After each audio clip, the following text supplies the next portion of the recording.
এই ভিডিওতে আমি শেয়ার করব মালয়েশিয়া কলিং ভিসার শেষ আপডেট। তো চলুন শুরু করা যাক। আপনারা ভিডিওটি না টেনে সম্পূর্ণ দেখবেন এবং আশা করি শেষ পর্যন্ত আপনারা এই কলিং ভিসার সম্পূর্ণ খবরটুকু পেয়ে যাবেন। সো চলুন শুরু করা যাক।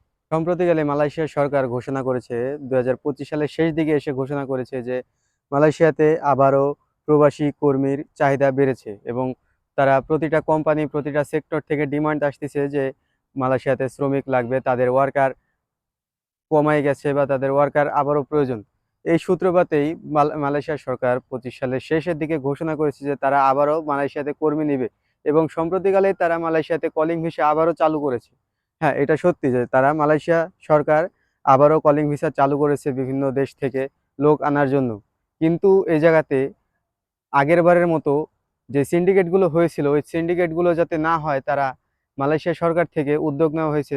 মালয়েশিয়াতে মূলত পাম বাগানে আগে থেকে লোকজন আসতেছে, কিন্তু এবার আরো নতুন করে তারা কোম্পানিতে, কনস্ট্রাকশনে এবং বিভিন্ন কৃষিখাতে, বিভিন্ন রেস্টুরেন্টে এইসব বিষয়ে আবার মালয়েশিয়া কলিং চালু করেছে এবং তারা লোক নিতে আগ্রহী। কিন্তু এ জায়গাতে মালয়েশিয়া সরকার এবার নতুন একটা নিয়মে, যাতে কোনো সিন্ডিকেট না হয়, যাতে কর্মীদের কোনো অসুবিধা না হয়, যাতে কোনো কর্মীরা হেনস্থার শিকার না হয় এবং কর্মীরা যাতে বৈধভাবে সুন্দরভাবে আসতে পারে, এই জন্য তারা 10টি শর্ত জুড়ে দিয়েছে সাথে। এই 10টি শর্ত যদি মানতে যায় তাহলে আবারও নতুন করে সিন্ডিকেটের প্রাদুর্ভাব ঘটবে বলে মত প্রকাশ করেছে বিভিন্ন দেশ, যেমন নেপাল, বাংলাদেশ, মিয়ানমার। এই দেশের সরকার থেকে এবং পররাষ্ট্র মন্ত্রণালয় থেকে জানানো হয়েছে 10টি শর্ত যদি মানতে হয় তাহলে আবারও নতুন করে সিন্ডিকেটের আখড়া জুড়ে বসবে।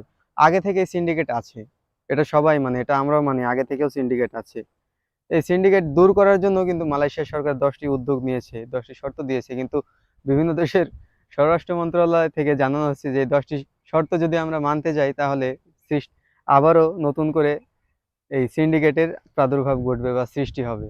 কিন্তু সব দেশ অস্বীকার করলেও বাংলাদেশ সরকার, বাংলাদেশ স্বরাষ্ট্র মন্ত্রণালয় থেকে, বাংলাদেশ প্রবাসী কল্যাণ মন্ত্রণালয় থেকে জানানো হয়েছে যে এই 10টি শর্ত তারা মানতে রাজি। কিন্তু বাংলাদেশ প্রবাসী কল্যাণ মন্ত্রণালয় থেকে জানানো হয়েছে যে এই 10টি শর্ত তারা কিছু শর্ত সাপেক্ষে মানতে রাজি আছে এবং এগুলো তারা কিছু কাটছাঁট করে মালয়েশিয়া সরকারের কাছে আবেদন করেছে যাতে এগুলোর কিছু মিনিমাইজ করে এই শর্তগুলো আবারও প্রণয়ন করা হয় এবং শর্তের মাঝে কিছু কাটছাঁট করে শর্তগুলো কমিয়ে আনা হয়।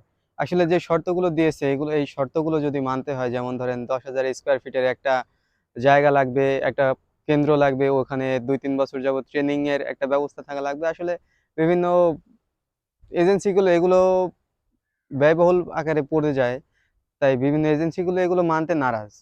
এই কারণে বাংলাদেশ সরকার থেকে জানানো হয়েছে যাতে এই শর্তগুলো কিছু মিনিমাইজ করা হয়, যাতে বাংলাদেশ থেকে কর্মীরা সুন্দরভাবে, সুষ্ঠুভাবে, কম খরচের মাধ্যমে আসতে পারে। তবে হ্যাঁ, 2025 সালের শেষের দিকে মালয়েশিয়া কলিং কিন্তু খুলে দিছে। মালয়েশিয়া সরকার ঘোষণা করে দিছে যে আমরা লোক নিতে আগ্রহী। বাট কিছু কিছু কারণে এখনো লোকজন আসতেছে না, বা তারা এখনো বিভিন্ন দেশের প্রবাসী কল্যাণ মন্ত্রণালয় থেকে, স্বরাষ্ট্র মন্ত্রণালয় থেকে এখনো এই সিদ্ধান্তগুলো মেনে নেওয়া হইতেছে না।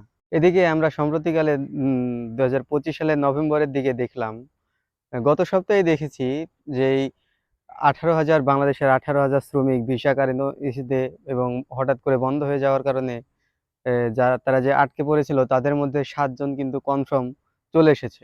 7 জন অলরেডি মালয়েশিয়াতে চলে এসেছে এবং তাদের স্বাগত জানানো হয়েছে। এরই মধ্যে দিয়ে কিন্তু কার্যক্রম শুরু হয়েছে। তো বলাই চলে যে না, মালয়েশিয়াতে কলিং ভিসা আপাতত চালু হয়েছে এবং লোকজন আসতেছে। কিন্তু বর্তমানে যেই বাংলাদেশে এখনো কিন্তু কার্যক্রম শুরু হয়নি। বাংলাদেশে এখনো প্রবাসী কল্যাণ মন্ত্রণালয় থেকে কিছু জানানো হয়নি এবং কার্যক্রম শুরু হয়নি। শুধু মালয়েশিয়া সরকার ঘোষণা দিয়েছে যে তারা লোক নিতে আগ্রহী এবং তারা চুক্তি করতে আগ্রহী।